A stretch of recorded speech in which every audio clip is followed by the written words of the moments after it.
adduunyadu waxay taqaannaa codad badan, codad amraa, codad heesa, iyo codad ooya, laakiin taariikhda aadanaha ma jiro cod ka saamayn badan, kana sharaf badan codka ninkan. Waxa uu ahaa nin bulshadiisay u arkayaan waxaan jirin, midabkiisa waxa uu ahaa mid madow, timihiisana waxay ahaayeen kuwo adag, asalkiisana waa xabashi. Marka la joogo suuqyada Maka, waxa uu ahaa badeeco la iibsado, lana iibiyo, ma lahayn qabiil difaaca, mana lahayn hanti uu ku faano. Laakiin ninkani wuxuu noqday ninka keliya ee isagoo dhulka socda, uu nebiga naxariisii nabadgelyo korkiisa ahaatee, uu ka maqlay shanqarta kabihiisa jannada dhexdeeda. Waana ninkii ugu horreeyey ee fuulay dusha sare ee Kacbada si uu u cilaamiyo weynida Alle. Waa macallinka dulqaadka, waa astaanta xorriyadda, waana Bilaal binu Rabaax. Soo dhowaada saaxiibayaal, aniga waxaan ahay Abshir Casaawe, halkanna waa Casaawe Media. Maanta waxaan idinla wadaagi doonaa qisada Bilaal ibnu Rabaax. Intaana muuqaalka sii gudagelin, haddii aad nagu cusub tahay, nagu soo biir oo subscribe saa channelka. Haddii aad hore noogu xirnaynaa, muuqaalka leegdhe oo na sii sheergare. Bilaal waxa uu ku dhashay magaalada Maka, qiyaastii 43 sano ka hor hijrada. Hooyadii waxaa la odhan jiray Xamaama, waxayna ahayd addoon. Sida sharciga carabtu wakhtigaasi ahaa, haddii ay hooyadu addoon tahay, wiilkeedana waxa uu noqonayaa isaguna addoon kale. Bilaal waxa uu ku soo koray guri ay ka buuxaan nacayb iyo kibir. Waxa uu addoon u ahaa mid ka mid a raggii ugu xumaa reer Quraysh, kaasoo magaciisa uu ahaa Umaya binu Qalaf. Umaya waxa uu ahaa nin aad u kibir badan oo addoomaha u arki jiray sida xayawaanka oo kale. Bal qiyaas nolol aad maalintii oo dhan aad shaqaynayso, habeenkiina aad seexanayso adigoo baahan, waxa keliya aad maqlaysana ay tahay aflagaado loo geysanayo midabkaaga iyo asalkaaga. Carabtu waxay Bilaal ugu yeeri jireen Ibnu Sawda, wiilkii naagta madow. Laakiin Bilaal waxa uu lahaa qalbi nadiif ah iyo caqli fayow. Wuxuuna arki jiray sanamyada ay caabudayaan, wuxuuna isweydiin jiray oo uu isdhihi jiray, dhagaxan aan gacantayda ku qoray sidee buu ii abuuray. Bilaal isagoo xoolaha u raacaya sayidkiisa, waxa uu maqlay hadalhaynta cusub ee Maka ka socotay. Wuxuuna maqlay nebiga naxariis iyo nabadgelyo korkiisa ahaatee uu dadka ugu yeerayo diin cusub. Diintaasina waxay leedahay dadku way siman yihiin sidii ilkaha shanlada oo kale. Carabka kama fadli badna cajamka, kan madowna kama fadli badna kan cad. Dadkana ma kala sareeyaan ilaa xagga taqwada mooyaane. Ereyadani waxay ahaayeen kuwo si toosa u taabtay boogtii ku taallay qalbigii Bilaal. Waana markii ugu horraysay ee uu maqlo inuu qiimo leeyahay. Wuxuuna si dhuumaalaysiya u aaday nebiga naxariis iyo nabadgelyo korkiisa ahaatee, wuxuuna qaatay diinta Islaamka. Muddo ayuu iimaankiisa qarsanayay, laakiin siri ma qarsoonto. Maalin maalmaha ka mid ah, Umaya ibnu Qalaf ayaa ogaaday in addoonkiisii uu raacay diintii Maxamed. Halkaasna waxaa ka bilowday mid ka mid ah imtixaankii ugu darnaa ee taariikhda bini'aadamka. Halkan aan wax yar istaagno. Waa duhur, qoraxda magaalada Maka waxay taagan tahay bartamaha cirka, ciiddiina waxay u kululaatay sida dabka oo kale. Umayana waxa uu amray in Bilaal la jiifiyo ciiddaas gubanaysa. Intaasi kumuusan ekaan, waxa uu amray in dhagax weyn oo ay qaadayaan dhowr nin la saaro laabta Bilaal. Neefta ayaa dhib ku noqotay, hilibkii dhabarkiisana ciiddii ayaa gubtay.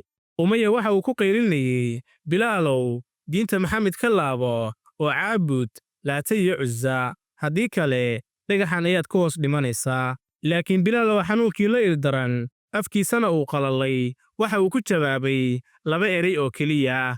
Wuxuuna yidhi, Axadun axad, axadun axad, waa Alle keliya, waa Alle keliya. Xitaa waxa uu diiday inuu dhaho hal erey oo ku raaligelinayo. Markii dambe, Umaya waxa uu carruurta ku amray in Bilaal ay luqunta xarig u geliyaan oo ayna ku jiidaan waddooyinka Maka. Dhiig ayaa ka socday jidhkiisa oo dhanna waa uu dildilaacay, laakiin carabkiisa waxa uu ku celcelinayay axadun axad. Haddaba maxaa Bilaal ku kalifay inuu u adkaysto xanuunkan oo dhan? Waxa uu dhihi karay, waan ka laabtay, isagoo afka ka dhahaya, qalbigana ka aaminsan si uu u badbaado. Laakiin Bilaal waxa uu rabay inuu jabiyo kibirka Umaya, wuxuuna rabay in uu tuso in jidhka la addoonsan karo, laakiin qalbiga uusan cidina addoonsan karin Alle mooyaane.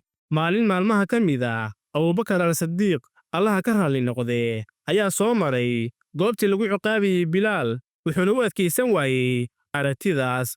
Wuxuuna Umaya ku yidhi, war Alle kama baqaysid miya? Maxay tahay miskiinkan aad dilayso? Umaya oo ka caajisay garaacitaanka Bilaal oo rabana inuu ka takhaluso, ayaa yidhi, adigaa fasahaadiyey ee iibso. Abuubakarna waxa uu bixiyey lacag aad u badan, lacagtaasina qiyaastii waxay ahayd 9 waqiyadood oo dahab ah, oo ahayd lacag lagu iibsan karo 7 addoon oo kale, si uu u xoreeyo Bilaal ibn Rabaax, ayuuna u bixiyey lacagtaasi. Maalintaas, Bilaal waxa uu noqday nin xor ah, gacmihiisii silsilada ku xirnaana waa laga furay, wuxuuna toos u aaday Nebiga naxariis iyo nabadgelyo korkiisa ahaatee, isagoo dareemaya inuu dib u dhashay. Hijradii kadib, markii Madiine la tegey, muslimiintii waxay u baahdeen astaanay isugu yeedhaan salaadda. Qaar waxay soo jeediyeen gambaleelka Kiristanka, qaarna waxay soo jeediyeen buunka Yuhuudda. Laakiin Alle waxa uu riyo ku tusay saxaabi la odhan jiray Cabdulaahi bin Zayd ereyga aadaanka.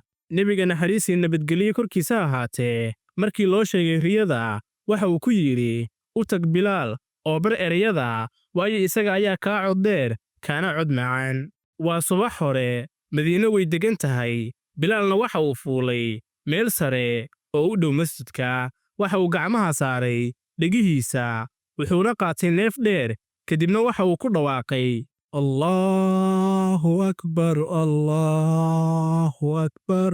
Codkaasi waxa uu galay guri kasta oo Madiine ku yaal. Dadkii ayaa soo cararay iyagoo leh, waa maxay codka ruuxiga ah? Waana markii ugu horeysay ee taariikhda Islaamka oo ay takbiirta cirka isku shareerto. Addoonkii shalay dhulka lagu jiidayey, maanta waa codka mideeya ummadda Islaamka. 2 sano kadib, waxaa dhacay dagaalkii weynaa ee Beder, waana maalintii la kala baxayey qadarka Alle. Bilaal waxa uu foolka fool u arkay ninkii shalay ciqaabi jiray ee Umaya bin Khalaf.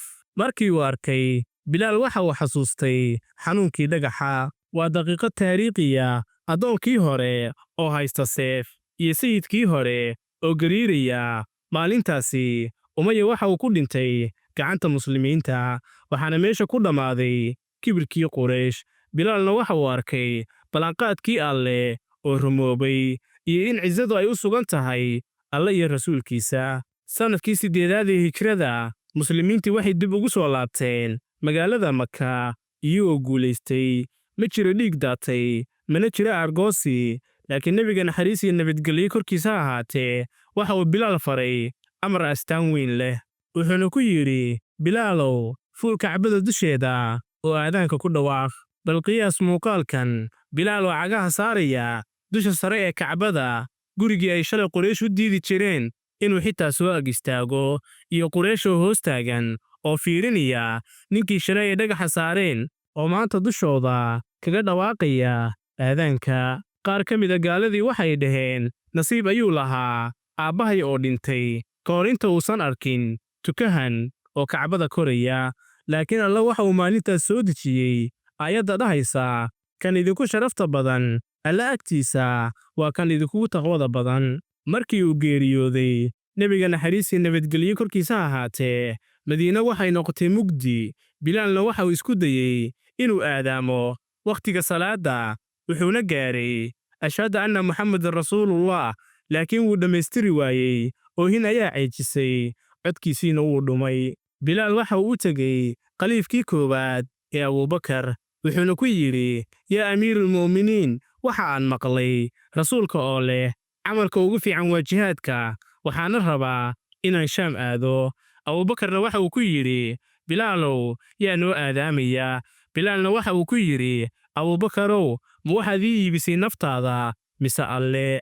Haddii Alle dartiis aad ii iibisay, idaa oo aan tago, waayo ma awoodo inaan Madiine sii joogo rasuulka la'aantiis. Bilaal waxa uu ka tegey magaalada Madiina, wuxuuna aaday magaalada Shaam. Codkii Madiinana wuu aamusay. Sannado badan kadib, Bilaal oo da' ah ayaa riyooday, wuxuuna riyo ku arkay nebiga naxariis iyo nabadgelyo korkiisa ha ahaatee oo ku leh, bilaalow waa maxay fogaanshahani, miyaanan la gaadhin wakhtigii aadna soo booqan lahayd? bilaal waxa uu ka soo kacay hurdada isagoo ooyaya oona dhahaya, waan fogaaday yaa rasuulallah, waan fogaaday. isla habeenkiiba waxa uu u diyaargaroobay safar dheer oo Madiine ah. markii uu soo galay magaalada Madiina, dadku way garan waayeen, timihiisii way ciroobeen, dharkiisiina wuu duugoobay. wuxuuna tegey qabrigii nebiga, naxariis iyo nabadgelyo korkiisa ha ahaatee, dushiisa ayuu ku ooyey ilaa uu ka miir daboolmay. waxaa u yimid xasan iyo xuseen, wiilashii cali iyo faaduma. wuu isku duubay, wuxuuna ku yidhi, waxaan idinka urinayaa caraftii awowgiin. waxay ku dhaheen, adeer waxaan rabnaa inaad noogu eedaanto sidii aad awowgeen ugu eedaami jirtay. bilaal wuu diiday markii hore, laakiin markii ay ku adkeeyeen uu ka aqbalay. subaxaas bilaal waxa uu koray meeshii hore. markii uu yidhi allaahu akbar, madiine way gariirtay, dadkiina guryaha ayay ka soo carareen. markii uu yidhina ashhadu anna muxammadan rasuulullah, dumarkii ayaa guryaha ka soo baxay iyagoo leh, ma rasuulkii baa la soo saaray. taariikhyahannadu waxay sheegaan inaan weligeed la arag maalin ka oohin badnayd maalintaasi. marka laga reebo maalintii nebiga uu dhintay, qabiil kasta wuu ooyey, indho kastana way ilmeeyeen.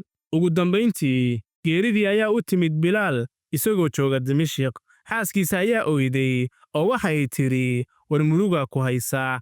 laakiin bilaal isagoo faraxsan ayuu yidhi, maya, farxad ayaa i haysa. beri waxaan la kulmayaa kuwii aan jeclaa, maxamed iyo asxaabtiis. sidaas ayay nafta uga baxday mu'addimkii weynaa, wuxuuna dhintay isagoo faqiir ah xagga xoolaha, laakiin ah ninka ugu taajirsan xagga taariikhda iyo ajarka. bilaal waxa uu ina baray in qiimaha qofka aysan ku xirnayn midabkiisa, qabiilkiisa ama jeebkiisa. qiimahaaga waa iimaankaaga. bilaal waxa uu doortay allana waxa uu kor u qaaday magaciisa ilaa qiyaamaha. fadlan daawade, haddii aad ka heshay qisadan quruxda badan, noogu reeb fikirkaaga qaybta kommentiga. haddii aad tahay saaxiib nagu cusubna, nagu soo biir oo subscribe sar channelka. haddii aad hore noogu xirnaydna, muuqaalka leegdhe oona sii sheergare. sidoo kale haddii aad jeceshahay qisooyinka nebiyada, waxaan kuu diyaariyey dhammaan 25 nebi ee qur-aanka lagu sheegay. waxaadna ka heli doontaa channelka. sidoo kale waxay ku diyaarsan yihiin playlist gaar ah, halkaas ayaadna ka daawan kartaa.